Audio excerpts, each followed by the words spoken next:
Welcome to Coach Taylor's Class Notes, and today we're going to talk about application problems or word problems. Come on, pen. So word problems are always going to be very, very similar. Somebody's going to kick a ball in the air. A rocket's going to get launched in the air and fall down.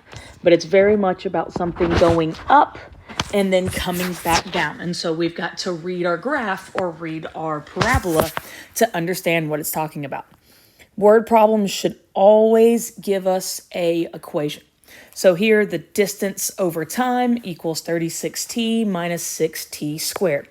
And as long as we have that squared, though, we know it's going to be that square, we know it's going to be a parabola.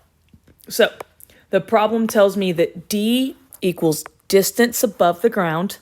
So that's going to be my height in meters, and t is the time in seconds.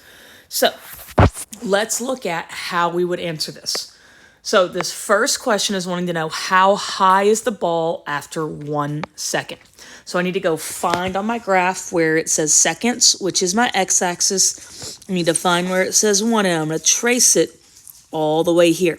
So this point right here, 1, 30 is that point, and so the ball is 30. And if I go check my key or my labels, it's going to be 30 meters. Ooh, let's actually spell things correctly. Sorry, guys. It's one of those days. So the next type of question we see is when, so by when it means time, is the ball 48 meters above the ground. So I need to go find my height, find 48, and trace it all the way until I get 2 points. Now, if we're looking at time, we're always going to have 2 answers.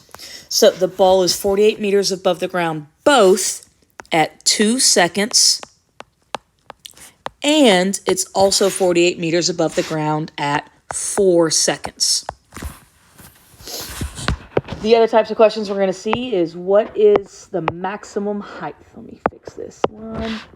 So maximum height is going to be our vertex is what we're looking at. And then we need to look at our graph. So if it's height, I come and I look at my axes. My vertex, the maximum height, is going to be my y value.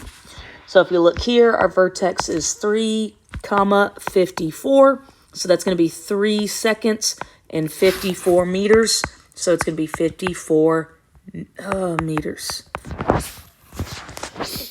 Next one, when is the ball 30 meters above the ground? So again, we find 30 meters and we trace it all the way over. So again, I'm going to get 2 answers. It's going to be 1 second and 5 seconds. C-S-E-C-O, second and 5 seconds.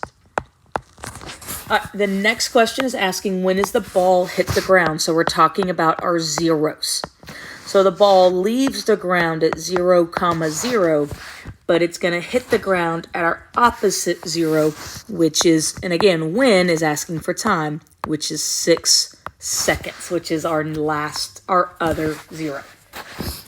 So now let's look at another type of problem. A baseball is batted into the air. So it starts at 0, it flies up, and it comes back down. And this can be modeled by the function h equals negative 16t squared plus 48t, where h is height. So this one, they did not label our axes, so we need to label them. And then t is time. So now let's look at our questions. How long did it take the baseball to hit the ground? So long tells me I'm looking for time. If it's asking to hit the ground, I know that 0 was when it was hit. And so when it landed, it's going to be 3 seconds. What was the maximum height of the baseball? Again, maximum tells me I'm looking for the vertex. So I'm going to go find the vertex. And then height tells me I want the y value. So my vertex is 1.5, let's see, there's 8 between. So that's 4. So it's going to be 36.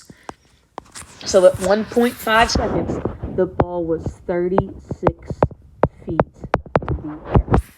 Then again, when will the baseball hit the ground? That's our other 0, so that's going to be 3 seconds.